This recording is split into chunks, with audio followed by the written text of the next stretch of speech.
That's lightly tapping this morning. Okay. Morning, everybody. Morning. Regular meeting, Commissioners Court, Liberty County, Texas, October 26th, about 9:05 a.m. Call the meeting to order.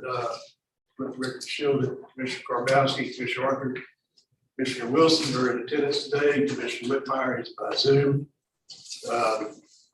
So we have a quorum established, most definitely, and we do have this for the court this morning. If let's all rise and lead the allegiance to the pledges. Pastor Brad Nance of the Earl Shade Baptist Church here today from Tarkenton, and he's going to lead us in invocation. Please face the American flag. I Pledge allegiance to the flag of the United States of America and to the republic for which it stands, one nation, under God, indivisible, with liberty and justice for all. Please face the Texas flag. On the Texas flag, I pledge allegiance to thee, Texas, one state, under God, one and indivisible. Pastor Brad. Father, thank you so much for the privilege of coming here today in this amazing country, and our wonderful county. Father, I praise you for these that serve you and serve our county. Lord, I pray that you bless this meeting today. Lord, I pray that you bless the situation going on with Judge Knight's granddaughter, Lord, that you would intervene in those situations. Father, we thank you for all the blessings you've given us. And again, for the beautiful day that you created. We pray, may you bless these proceedings and these amazing folks. In Jesus' name I pray. Amen. Amen.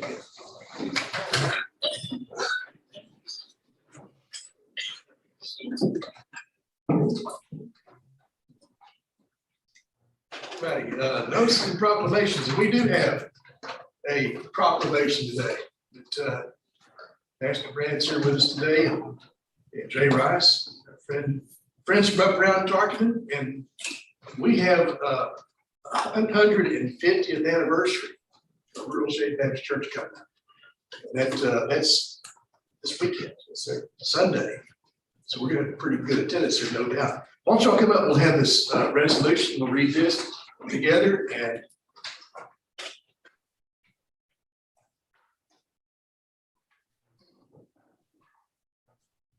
we'll let the 150th anniversary get started right now. All right. We probably already started before we might get it.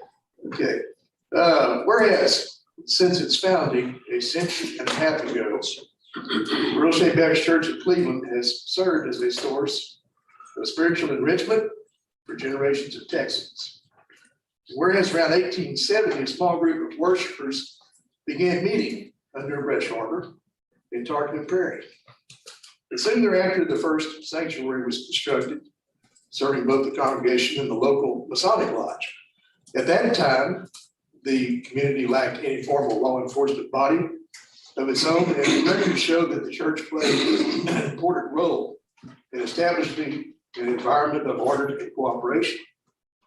And whereas at the turn of the century, families from out of town arrived in wagons to attend Sunday services, some of them camping for the weekend. Pastors were initially elected from the congregation, and the church's first pastor was a master mason. His first full-time pastor was hired in 1944, and it has since benefited from the dedicated efforts of many outstanding clergy. The church has also given title to Ryan Cemetery, which was maintained and administered by church members for more than 8 decades. And that's still going on today. Whereas Earl Shade has long served as a beacon of hope to families in need, and its compassionate outreach has included operating the Helping Hands Food Pantry, along with a music ministry and programs serving women, men, students, and children. In recent years, the church has sponsored the Survivors Dinner, an annual Relay for Life, and it offered emergency shelter to those displaced by Hurricane Rita in 2005 and Hurricane Ike in 2008. Whereas over the course of its long history, Earl Shade has played an important role in the lives of area residents. And it is a pleasure to join in recognizing the unwavering faith and commitment that has sustained the church throughout its existence. Now, therefore, be it resolved that the 150th anniversary of Earl Shade Baptist Church be commemorated and that its members have cordially extended sincere best wishes for many more years of shared prayer and fellowship. Is passed and approved by Liberty County Commissioners Court this 26th day of October 2021. Congratulations and praise the Lord. It's, y'all are still at it. Going to be for centuries. Appreciate it. Thank you so much. This is for y'all to take with you. Thank you very much. And we'll see you Sunday. Yes, And anybody else who'd like to join us, we might even have a singing before it's over. Oh, yeah, we will. Are you playing the fiddle Sunday? I might. You never ran. You never get to. We'll put you in. I won't scare the kids. All right. Thank you, Judge. Thank y'all. So much. Appreciate you coming. Thank you. Thank you, guys. Appreciate it.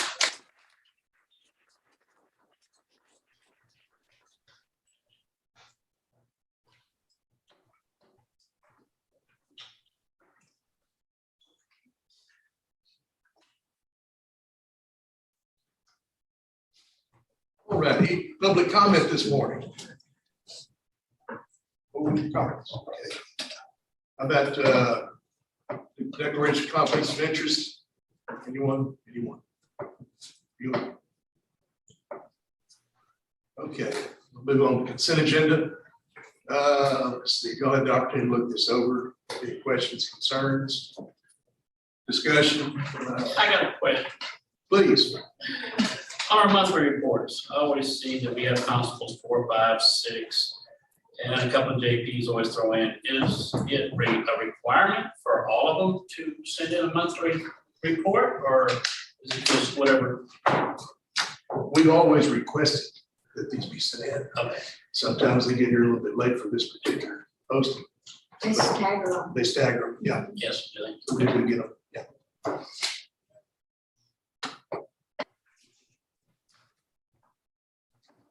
Ryan, you got anything to add? I have one. We have an employee who is over the 240-hour threshold for comp time. It's Miss Peggy Thrasher in the 75th District Court. In the past, whenever she has gotten to the threshold, we've paid it down by 100 hours. She's only over by a little over an hour, I think, but it won't allow her to put in any more comp time into the system. So it's a decision of the court of how far below 240 you'd like to pay, but we need to at least pay the amount that's over 240.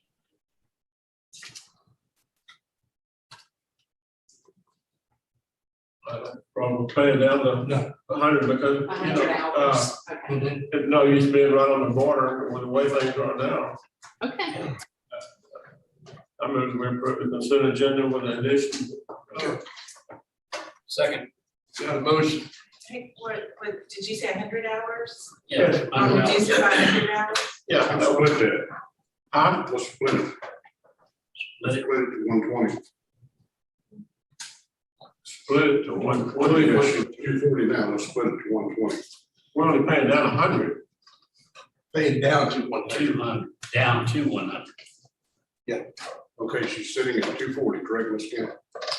Actually 241 and Okay. What I'm saying is, let's split it to 120, let's split it in half. That's essentially what we're doing about reducing it for 100 hours, isn't it? I think Leon's suggesting that we pay instead of 100 hours, 120 hours. Chris, which will half it. Any problem with that? Nothing. Okay. You want You wanna amend to your- amend your motion? No, this is my motion to make 120 hours. Okay. Ms. Kemp, what offices come out of? The 75th. All right, so we have a motion, amended motion, and a second. Thank you. All right. All in favor, say aye. Is your mic on, David? I couldn't hear you. Okay. All right, thank you. That motion carries unanimous. Thank you, Jim. Judge, my report is on the consent agenda, so if I could just hop in and make an announcement. We sent out Is that okay? Yes. Okay, we sent out emails yesterday to all of the employees that we have email addresses for to notify everyone that Monday, November 1st is the beginning date for open enrollment. Some employees who have AT&T.net, SBCglobal.net, and a handful of other email addresses may not have gotten those yesterday because there was a problem with the email migration and the settings that Nick is working on. So just an announcement that open enrollment does begin on Monday, November 1st, ends on Friday, November 12th. November the 11th is the Veterans Day holiday. So I really hope that everyone goes in and does their open enrollment prior to that Thursday, November the 11th, in case we have any software issues, because last year we kind of did at the end there. So if we could all get on it and do it early in the first week next week, that would be great. But if you didn't get the email, then we can try to resend that, or maybe your department head has it. So the other thing is that we are accepting hours of contribution into the sick pool through Sunday, October 31st. So you have the rest of this week to make a contribution, and department heads have those forms as well. Ms. Kim, Yes, sir. if you're not wanting to make any changes on your insurance, you still need to log in. You don't have to. Your insurance will remain what it is for 2021 if you don't log in, but you will not have any flex spending or dependent care. So those are the two items that will drop off if you don't log in and proactively select those two items. We prefer that everyone actually go in, log in, and get the confirmation back that they have enrolled for 2022. So then you have confirmation. It's like having a receipt when you buy something. You put the things in your cart, you get the email confirmation back, and then you can say, I did sign up for these things if there's a problem. So we would prefer that everyone actually go in and sign up and not just default to whatever they have this year. What day does it start? Monday, November 1st, and ends on the 12th. It's a 2-week period. One other thing, Judge, Kim mentioned, This is 11th. To kind of remind our veterans throughout the county that November 11th, putting on a fee for our veterans, it will be a drive-through instead of a sitting atmosphere. And I'd like to see as many veterans there as possible. That'll be at the community center in Maybe Dayton. community center day. Starts at what, 11 o'clock? Or? Yeah. Okay. We've had a little under 700 last year. It's gonna be Friday, the 12th. Didn't know it'd be Thursday, it'll be Veterans Day. Veterans Day. Where's it at the? Dayton Dayton Community Center. Can we help? Ma'am, Can we help? I'm gonna do all the cooking. The church is gonna come in and help us with the serving and cutting of the meat stuff. So I think right now we're okay, but we could always use the extra hand or two, serving the flights coming out when they drive through. So supposed to be cool weather. that's gonna be cool when it's supposed to be good. Good. That's supposed to. Okay. Let's move on to the regular agenda, number 181. Consider and approve interlocal agreement between Liberty County and Old River Drainage District for purchase of materials. This is from Richard Wilson. This is an agreement between Old River Drainage District and Liberty County Precinct 4. What they'll do is they'll co-op off of the county buying list. And have you made any changes on this, Matthew? No, isn't this what we? I don't know why it was on the agenda. We've already, Yeah. We've already approved this yeah, last session. I don't know why it was on the agenda. I see that they have executed it now. you know, we, since we executed it first last time, I mean, I guess we could, it would do no harm to approve it again. But, you know, other than that, there's no real need. Let's approve it again. please. Make a motion to approve. Thank you, sir. All right. Bruce, David, Bruce on the motion, David on the second, all in favor, say aye. Aye. Hallelujah. All right. Number 2, from Sheriff Rader, consider to approve transfer of a 2011 Chevrolet Tahoe to the district attorney's office. Jennifer, that's kind of a 10-year-old Tahoe. Yes, sir. There, we have our reasons. Okay. I don't know the reason. Okay. Make a motion to approve. All right. Got a motion from Bruce, second from Greg, approve, all in favor, say aye. Aye. Likewise, nays. That motion carries. Thank you, gentlemen. Let's not get Mr. Robbins. Yes, ma'am. Number 3 from Mr. Singh, purchasing agent, consider to approve awarding bid number 2201 for road material.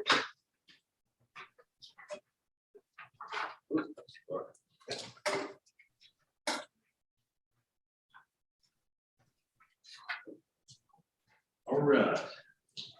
Road material, current road material bids are up Thursday. Or Thursday. Yeah, okay, yeah, I think 3 Thursday. So you have on the second page, you already received this in your package, it's the same thing, but this has all the low bidders on delivery. You can see Colmix, CC, LRA, and Bull Rock 3x5 have 2 bidders depending on the precinct. Everybody else just had 1 bidder. We did a little different this time, trying it out. Of course, I think redistricting is going to mess this up. We're going to have to refigure it. But area 1, we put precinct 1 on the east side of Trinity River. Area 2 is precinct 2 out of the Hardin Barn, close to the Hardin Barn. Precinct 3 is Tarkenton Barn. Precinct 3, it says precinct 4 on there, but it's area 4 is precinct 3. Mhm. And then for area 5, we put precinct 4 and precinct 1 on the west side of the river.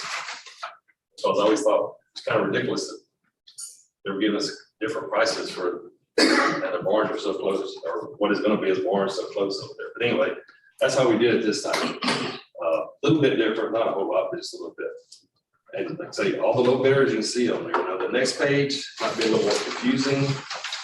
We kind of went through here in the, where we have multiple bidders, or where we're picking it up at their plant.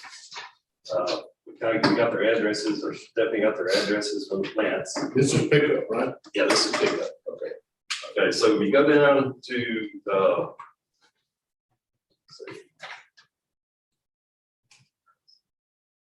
Well, first we go down to SS1, SSS1H, CRS2. It says Cleveland, Shepherd is their plant, but then it also has P Square emulsions and all that. That shouldn't even be on there because they were high and nobody's gonna drive a week up, pick up there. So that was an accident. It should.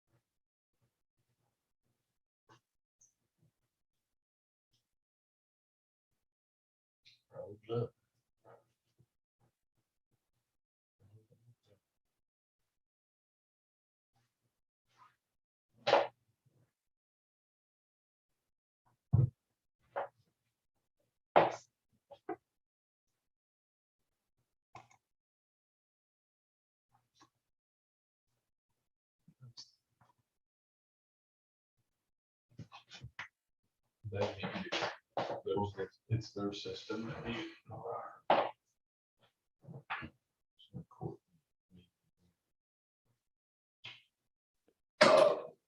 The plant price would be, third lowest price figure from your barn, whichever best brand. Any question, discussion? Entertain a motion. Make a motion.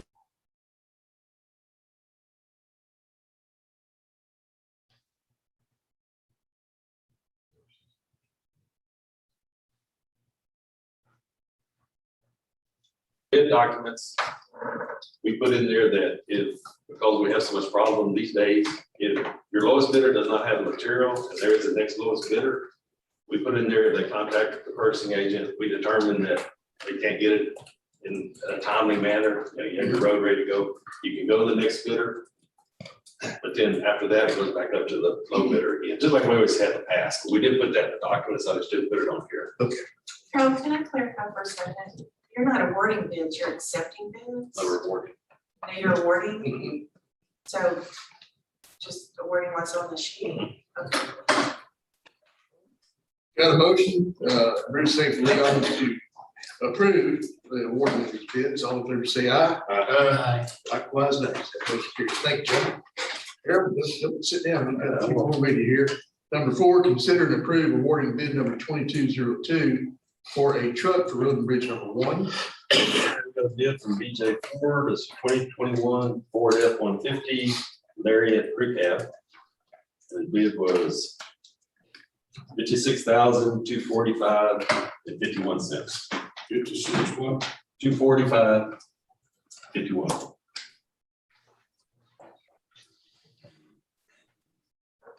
This is replacing an old truck that we have that I'll probably repurpose for a mosquito truck or something.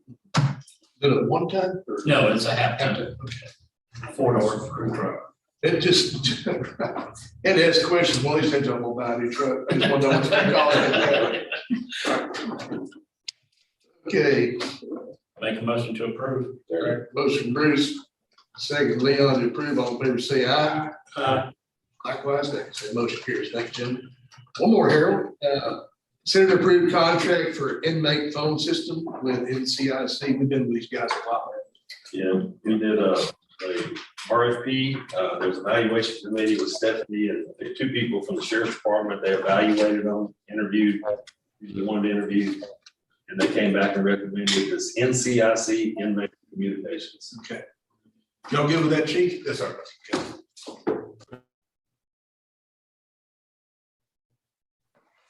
Thank you, Leon, to approve. All in favor, say aye. Likewise, nays. That motion carries. Thank you, gentlemen. Thank you, Harold. Number 6, permits inspections. Mr. Douglas, consider and approve the acceptance of roads in Royal Vista into the county management system. Good morning. Morning, how are you doing? I'm good. Well, you looking good. Well, I'm feeling a lot better, Judge. Thank you. You bet. We've gone out, this subdivision was finished 6 or 8 months ago. And we've inspected the roads.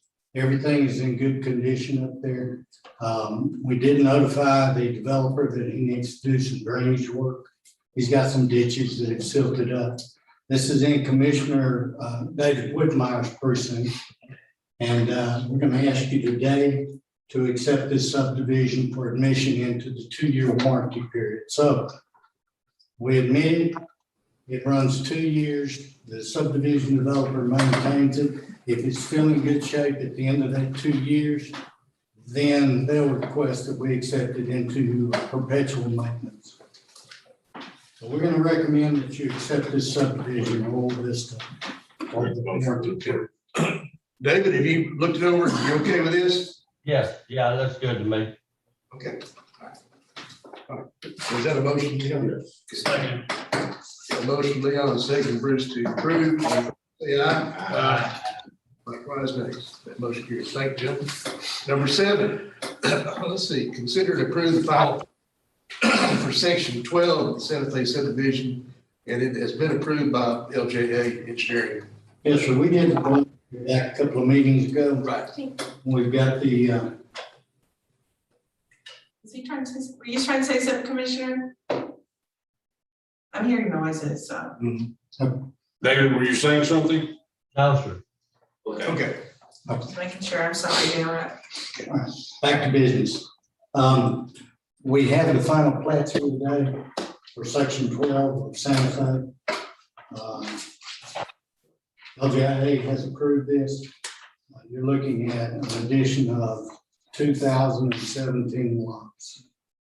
So what we're gonna ask you to do today is to approve section 12.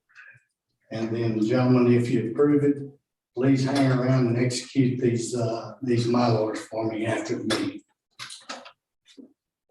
Make a motion to approve. Motion approves, say ready to approve. All in favor, say aye. Hang, Judge. Likewise, nays. Can we have one abstain and 3 ayes? And Mr. Whitmire abstained.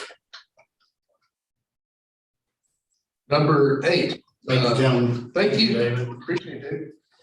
Mr. Gott, we have considered and approved the 2022 Indigent Defense Grant Resolution. Yeah, we do this every year. Yes, sir. It's a resolution we send to the state, where we track all our end defense, expenditures and there's small grants to reimburse us. Yeah. All right, what's the court's pleasure? Make the motion to approve. Second. Motion Leon, second Bruce to approve. All in favor, say aye. Aye. Okay, so that motion carries. Number 9, Mr. Bush. Come on up, Mr. Bush. Consider and approve the elections administration contract with local jurisdictions Cleveland, Liberty County Hospital District 1, Liberty County ESD number 2, Plum Creek District 1A, and the Liberty ISD. Members, this is your standard elections contract. We do anytime the county runs the election from the local jurisdiction. Standard contract, Matthews. Actually, I think road contract. The only thing different is the name of the jurisdiction. So I ask for your approval. Make a motion to approve. Second. Matthew, you looked over. Yes. Motion from Bruce, second from Greg to approve. All in favor, say aye. Aye. Thank you. Clint, one quick question. Since you have the opportunity, how are the elections running right now? They're going okay. Your standard election issues, the turnout does have me a little aggravated. National elections are low, but I thought with 6 other jurisdictions having interesting elections with drought turnout, we may get 1,300 today. Countywide. We normally have 4 locations open during the constitutional election. We've got 5 early voting locations. And then on election day, I'll have 11 locations to vote. I hope folks prove me wrong this week, but it is not turning out to be a high interest election with over $1 billion in tax requests. And let's see, Santa Fe has maybe 30 voters so far. The largest community in the county. Okay. We're there, we're open for business, please come vote. You know, you've had a couple of issues brought up, but I've heard about on the hospital district vote. It was like, do I live in the district or do I not live in the district? Correct. And I know you got a lot of phone calls about it. Can you do some clarification for us? Sure, the hospital district has not had an election since 2005, I'm sorry. 2005? 2005. Yeah. That's when they come into existence. They have not had elections since. To my recollection from records, all their board members run unopposed, so they don't have to have an election. We focus on jurisdictions that have elections all the time. Most school districts have an election every year, so we look at those voter rolls to clean those voter rolls consistently and constantly. That's what Melanie does all day long, every day of the year. The hospital district includes all of east side of the county. They only include the 2005 boundaries of the city limits of Dayton. That confuses people. We have a map over the Dayton voting location. So when folks insist that they are supposed to be getting a ballot, our staff is trained to call the office. We look at their voter record to see if there is a mistake. We also check it against their CAD records as well. And then the third fail safe is we say, come over here and point to where you live. I've been in the polling location a couple of times. I've actually seen that. They will go and point at Kennefic. That is not in the jurisdiction. And then we say, do you see this yellow boundary? That's the hospital district. So we've got all sorts of aids to try to help the folks. Another thing that we're noticing is there are some ballot initiatives on the back of the ballot. The ballot says turn it over.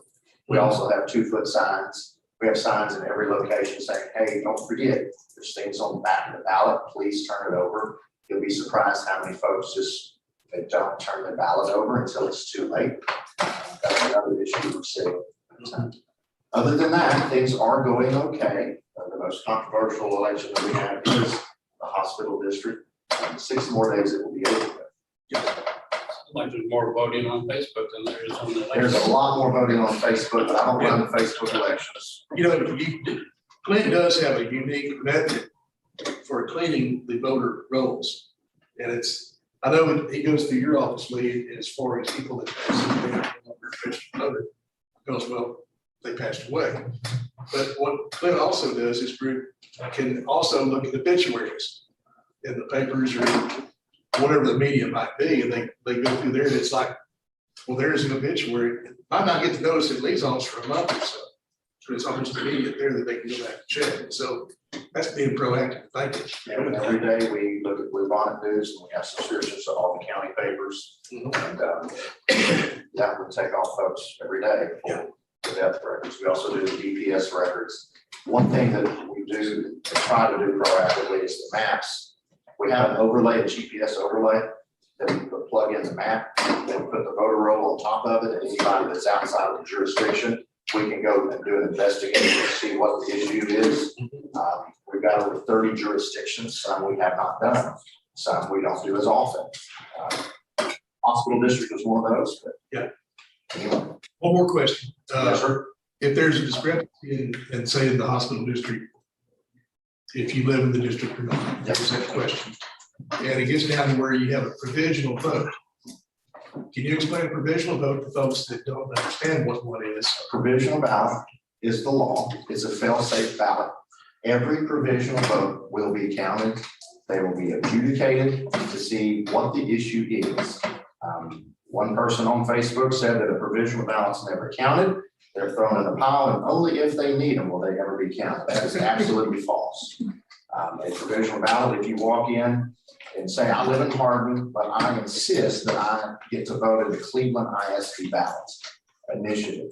I can go to Cleveland, I can vote in that election, but it will be a provisional ballot. That provisional ballot sealed, the judge puts the documents what the issue is. The voter roll says Clint lives in Hardin, he doesn't live in Cleveland. The judge signs that. I, as a voter, swear to that statement saying, I think I should be able to vote in Cleveland. I live in Hardin, though. That gives my office, when it comes back after election day, an opportunity to investigate. We look at the voter roll, see, well, does Clint live in Cleveland? No, he doesn't. We'll make that mark. Or, yes, Clint actually does live in Cleveland. The voter roll is messed up. And gives us an opportunity to fix that. And then we present it to the early voting ballot board. It's 2 Republicans, 2 Democrats with Republican presiding judge. The voter registrar's office, with that portion of my office, says, this is the facts of this vote. We don't know how they voted, but inside this envelope is the ballot. This is the issue that we saw. This was the issue that was presented. We're recommending a yes vote or a no vote. They can't override what we say. They vote, if it's accepted, then we count that ballot. If it is rejected, the early voting ballot board presiding judge sends a letter to the voter saying your ballot is not accepted by the board, and here is the reason why. The law states the reasons that we can or cannot accept a ballot. It's just not my opinion of the day. We do follow the code book the best we can. If it says we can do it, we do it. If it says we can't do it, we don't do it. One more question. I'm not trying to stop. These are questions that I've run across. Some letters were sent out to some folks a while back that questioned whether they were actually a United States citizen or a registered voter or whatever else. That something came up, and these letters were mailed out from your office, signed by you. And just run down the response on this and what happened. What that is, it's a product of the new elections law. Secretary of State of Texas signs some joint resolutions with other states that they share information. If someone goes in to any DPS office or fills out any government form and identifies that they are a U.S. citizen, even by accident, It goes up to the state Secretary of State. They cross-reference it with the voter roll. And then it says, hey, we have an issue. Because Clint says he's an American citizen and he is on the voter roll, but yet I signed a government document saying that I'm not a US citizen. It triggers a flag. Secretary of State sends me this list, I believe weekly, and I am required to do an investigation within 30 days. All right, that investigation, we don't have a lot of resources in this county for us to investigate nationality. Some counties have immigration services in their counties, we do not. But basically, I have to see the American citizen. What we do, we send out a letter. The state created this letter saying, send this to every voter. They need to respond within 30 days. If they don't respond to this letter, then I am required to remove them from the voter roll. I also send them a letter saying, I have just removed you from the voter roll. You can request a hearing with my office. And then within 30 days, if you don't request a hearing, you're permanently removed from the voter roll in this county. If you do request a hearing, you can see what the issue is. Generally, you just check the box you should have checked, and then we can put you back in the voter roll. I know I had a call from a citizen in Dayton who was elected to the school board, or the husband was elected to the school board, and she got one of those letters for her husband, but they threw it in the trash. So that was the conclusion of that investigation. So when she threw it in the trash, she obviously didn't call and say, hey, we have an issue here. So after that 30 days expired, I sent her a nasty letter saying you've been removed from the voter roll. Then she called her friend, the judge, and said, is this real? Yes, it's real. So I did talk to her, and I did try to talk to her and say, hey, next time you get something from the government, you might want to at least call them. But it is real. There's a lot of new things that go with the new election law. This is one of them. We try to keep the voter roll pure. We try to keep it accurate and up to date. All right. Good explanations. Because that, believe it or not, people get on Facebook, they write all kind of nasty things, and it's like, the understanding part of this is read to comprehend, not to respond. My wife has decided that she does not like me during elections. Because I do get on Facebook, I make it a point to troll to see if people were talking negative, not about the issue, about the election, the process, the voters, or false information like provisional ballots and things. I try to stay ahead of that to answer those as quickly as I see them or someone points them out to me. Good. Thank you. All right. Appreciate your work. Thank you so much. How many more days till it's all done? 6. Thank you. All right, number 10, for Mr. Postner, County Attorney. Iron Man himself. Champion. Oh. How did that go, man? Oh, you know, I got there about a minute before the finish line closed. But I finished. Well, I got an extra bottle of it if you need me. Okay. Consider and approve the first settlement plan in the opioid lawsuit. I know we've been on this for a while.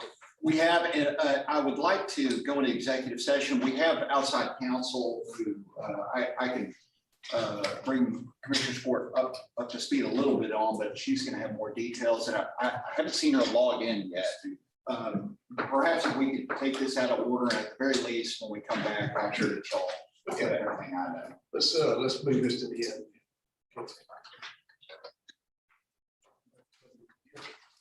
Number 11, Mr. Kordowski, Commissioner Precinct 1. Yes, well, I've noticed that our substation over there has kind of, we have the budget this year, our budget for this year.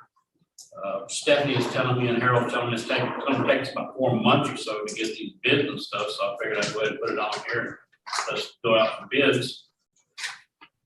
And we'll get Kenny to finish the architectural work.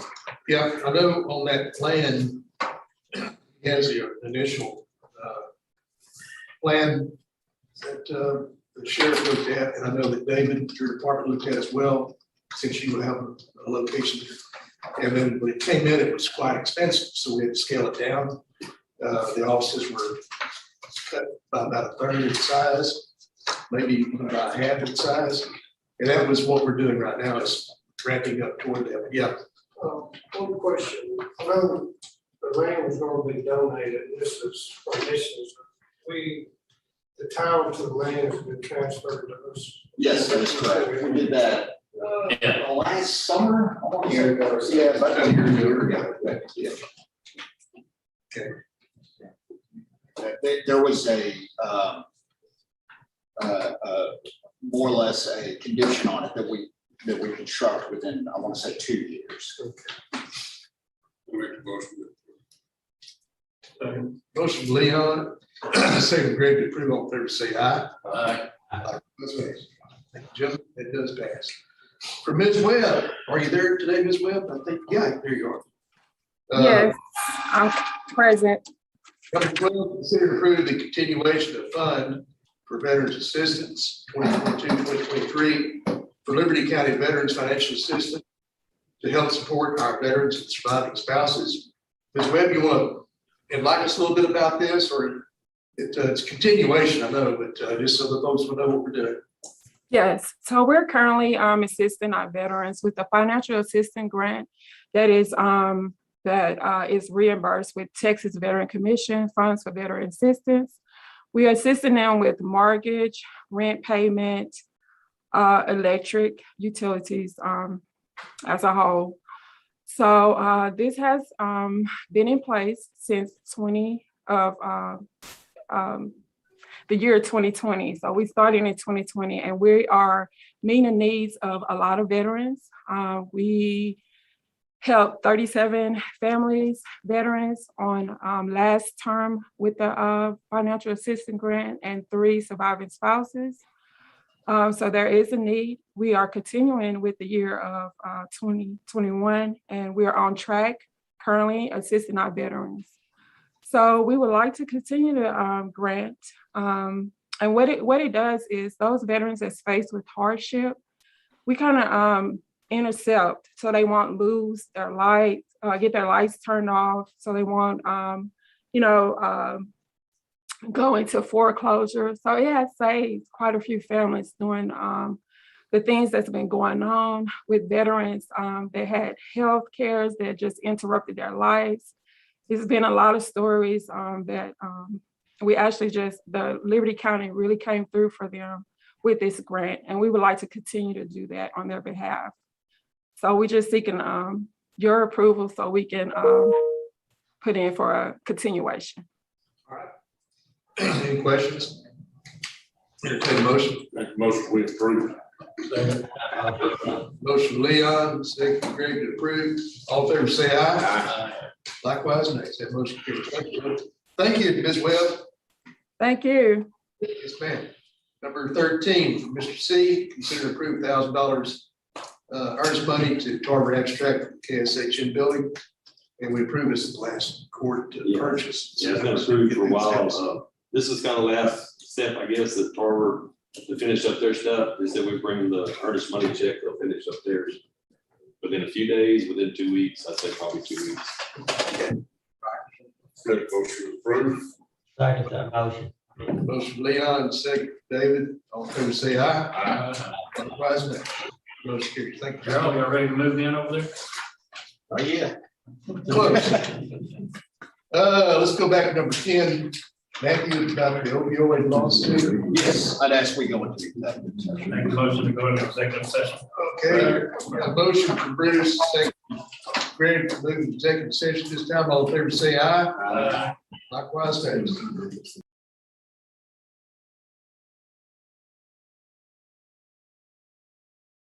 All right, we back in regular session. Actually, it's about 10:05 when we went back to regular session. We're just trying to get the Zoom back up and working, and the YouTube back up and get everybody back in the room. That was on the number 10 item. Matthew was The opioid. yeah, they considered approving the first settlement plan with the opioid lawsuit. Yes. And you want to bring us up to where we are at this point in time. Yes, after discussion with our outside counsel on this, she and I recommend that y'all approve the Janssen, Texas statewide opioid settlement agreement and settlement term sheet, and authorize the county to sign the release that affects that. Is that a motion? Make a motion. We accept the verbiage that our county attorney Massey posted has provided us. And to also include our signatures of the agreement today. Got a motion, Leon, second, I think it was Greg, okay? All in favor, say aye. Aye. Likewise, nays. That motion carries. Thank you, gentlemen. Motion we adjourn. Got a motion, Leon to adjourn. Second, Greg, all in favor, say aye. Aye.